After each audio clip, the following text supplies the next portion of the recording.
Halo, Assalamualaikum warahmatullahi wabarakatuh. Perkenalkan, nama saya Dea Putri Ananda dengan NPM 20064802550.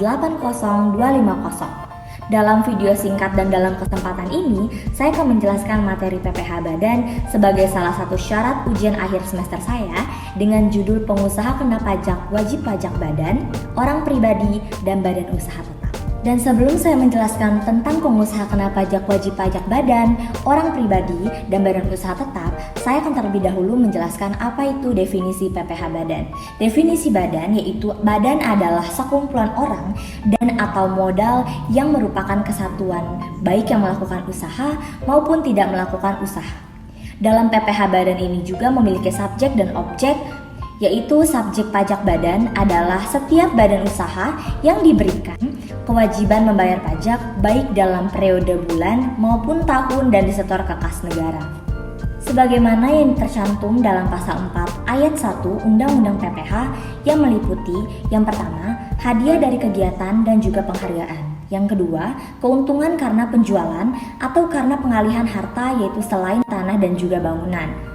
Ada juga objek PPh Badan adalah penghasilan yang diterima atau diperoleh oleh badan baik subjek pajak dalam negeri maupun yang menjadi objek pajaknya adalah semua penghasilan baik dalam negeri maupun dari luar negeri. Di slide selanjutnya itu dijelaskan tentang sumber penghasilan neto sebagai objek PPh. Dalam slide ini dijelaskan yaitu dari usaha pokok atau care business, modal atau investasi dan juga penghasilan. Itu dikurangi dengan deductible expense dari dalam maupun dari luar negeri. Nah, dijelaskan juga bahwasanya selain yang bukan objek PPh dan telah dikenakan PPh final itu termasuk dalam sumber penghasilan neto sebagai objek PPh. Selanjutnya, konsep penghasilan. Konsep penghasilan itu ada 3, yaitu penghasilan yang bukan objek pajak, itu pengertiannya sangat terbatas. Itu diatur dalam pasal 4 ayat 3 UU PPh. Yang kedua, ada penghasilan yang merupakan objek pajak yang dikenakan PPh final, pengertiannya juga terbatas diatur dalam pasal 4 ayat 2 UU PPh dan diatur dengan PP. Yang ketiga, penghasilan yang merupakan objek pajak yang diatur pada pasal 4 ayat 1 UU PPh yang dikenakan tarif umum atau tidak final, pengertiannya semua pengertian penghasilan selain 2 di atas. Slide selanjutnya mengenai mekanisme perhitungan PPh Badan. Mekanisme perhitungan PPh Badan untuk pengusaha kena pajak yang pertama, sebelum melakukan perhitungan pajak penghasilan badan usaha ataupun PPh Badan harus terlebih dahulu mengetahui nominal wajib pajak dalam negeri baik dalam kegiatan usaha maupun yang bukan dalam kegiatan usaha. Setelah melewati penyesuaian fiskal yang berdasarkan ketentuan perpajakan, selanjutnya juga ada sedangkan kompensasi neto fiskal adalah kerugian yang dialami oleh badan. Yang terakhir, apabila menggunakan pembukuan, kerugian tersebut dapat dikompensasikan selama 5 tahun secara berturut-turut. Sedangkan penghitungan PPh terutang itu dijabarkan sebagai berikut. Yang pertama, penghasilan kena pajak itu dikalikan dengan tarif pajak yang berlaku. Yang kedua, berdasarkan pasal 17 ayat 1B Undang-Undang Nomor 36 Tahun 2008 itu dijelaskan tentang pajak penghasilan. Tarif pajak yang dikenakan kepada badan adalah 25%. Besar tarif ini itu berlaku sejak tahun pajak 2010. Tarif terlebih rendah dapat dikenakan pada wajib pajak badan dalam negeri dengan ketentuan berikut. Yang pertama, berbentuk perseroan terbuka. Yang kedua, memiliki sedikit 40% jumlah keseluruhan saham yang disetor dan diperdagangkan di Bursa Efek Indonesia. Yang ketiga, tarif yang dikenakan sebesar 3% lebih rendah daripada tarif normal. Slide selanjutnya menjelaskan tentang pengenaan tarif pajak PPh Badan.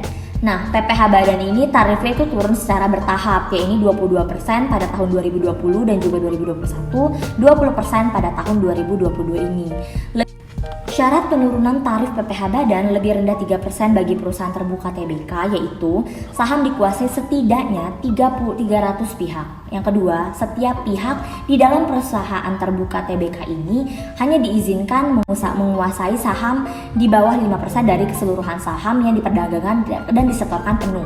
Yang ketiga, saham yang diperdagangkan dan disetor pada Bursa Efek itu wajib dipenuhi dalam kurun waktu paling sedikit 183 hari kalender selama jangka waktu 1 tahun pajak. Yang ketiga atau yang terakhir yaitu membuat laporan kepada Direktorat Jenderal Pajak. Pada slide ini dijelaskan wajib pajak orang pribadi menggunakan norma perhitungan. Tarif yang dipakai atau digunakan itu sesuai dengan pasal 17 UU PPH ayat 1 huruf A UU PPH. Keterangannya itu dijelaskan PTKP yaitu penghasilan tidak kena pajak, NPPN yaitu norma perhitungan penghasilan neto. Selanjutnya penghasilan kena pajak itu dihitung sebagai berikut. PKP atau pengusaha kena pajak adalah penghasilan neto dikurang dengan PTKP atau penghasilan tidak kena pajak. Itu dijelaskan sama dengan peredaran bruto dikali persen NPPN atau norma perhitungan penghasilan neto tadi dikurang dengan PTKP. Selanjutnya PPH terutang dihitung dari tarif dikalikan dengan penghasilan pajak. Dijelaskan lagi PPH terutangnya sama dengan tarif dikali dengan PKP. PKP tadi sudah kita jelaskan cara menghitungnya sama dengan tarif dikali peredaran bruto dikali persentasi NPPN. Selanjutnya dijelaskan pajak orang pribadi jika menyelenggarakan pembukuan. Seperti apa sih pajak orang pribadi jika menyelenggarakan pembukuan? Yaitu tarif yang dikenakan itu sesuai dengan pasal 17 UU PPH ayat 1 huruf A UU PPH sama dengan perhitungan norma penghitungan tadi, yaitu penghasilan kena pajak dihitung sebagai berikut. PKP atau penghasilan kena pajak yaitu penghasilan neto dikurang dengan PTKP penghasilan tidak kena pajak, yaitu peredaran bruto dikurang dengan pengeluaran atau biaya yang dikurang dengan PTKP atau penghasilan tidak kena pajak. Selanjutnya PPH terutang dihitung dikalikan dengan penghasilan kena pajak, yaitu dijelaskan PPH terutangnya sama dengan tarif dikali dengan PKP sama dengan tarif dikali peredaran bruto dikurang pengeluaran atau biaya yang boleh dikurang dengan PTKP. Wajib pajak badan dalam negeri menyelenggarakan pembukuan. Dalam slide ini tarif yang dikenakannya itu tarif pasal 30E UU PPH.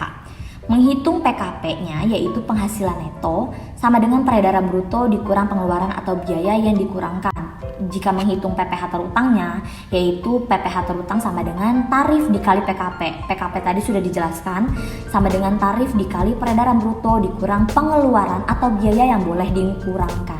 Sebenarnya sama antara WP orang pribadi dalam menyelenggarakan pembukuan itu sama dengan WP badan dalam menyelenggarakan pembukuan. Hanya bedanya tarifnya berbeda. Kalau tadi wajib pajak orang pribadi itu pada pasal 17 ayat 1 UU PPH, yang ini itu sesuai dengan pasal 31E UU PPH. Oke, bagaimana sih jika wajib pajak badan itu mengalami kerugian pada tahun sebelumnya? Pada slide ini itu akan saya jelaskan bagaimana jika wajib pajak itu mengalami kerugian. Cara penghitungannya itu seperti apa sih? Nah, pengusaha kena pajak itu sama dengan penghasilan neto dikurangkan dengan sisa rugi dikompensasikan. Jadi kita dikompensasikan dulu sebelumnya, yaitu sama dengan peredaran bruto dikurangkan pengeluaran atau biaya yang dikurang dengan sisa rugi dikompensasikan. Dihitung dengan PPH terutangnya yaitu sama dengan tarif dikali dengan PKP. PKP-nya tadi sudah kita cari, lalu dikali dengan tarif yang berlaku nanti. Nah, dijabarkannya yaitu tarif dikali peredaran bruto dikurangkan dengan pengeluaran atau biaya yang dikurang dengan sisa rugi yang sudah dikompensasikan. Pada slide terakhir kali ini saya akan membahas tentang wajib pajak bentuk usaha tetap atau BUT. Tarif yang dikenakan pada BUT ini yaitu tarif pasal 17.1 ayat huruf B UU PPH. Bagaimana sih cara penghitungannya? Yaitu PKP atau pengusaha kena pajak itu sama dengan penghasilan neto, dijabarkan peredaran bruto dikurang dengan pengeluaran atau biaya yang dikurangkan. Menghitung PPH terutangnya yaitu PPH terutang sama dengan tarif dikali dengan PKP. Penjabarannya sebagai berikut, yaitu tarif dikali dengan peredaran bruto dikurang dengan pengeluaran atau biaya yang boleh dikurangkan. Baik teman-teman, demikian materi PPH badan yang sudah saya sampaikan tadi. Semoga ilmu dan penjelasan yang saya sampaikan tadi itu dapat dicerna dengan baik. Sampai bertemu di lain kesempatan. Dadah. Wassalamualaikum warahmatullahi wabarakatuh.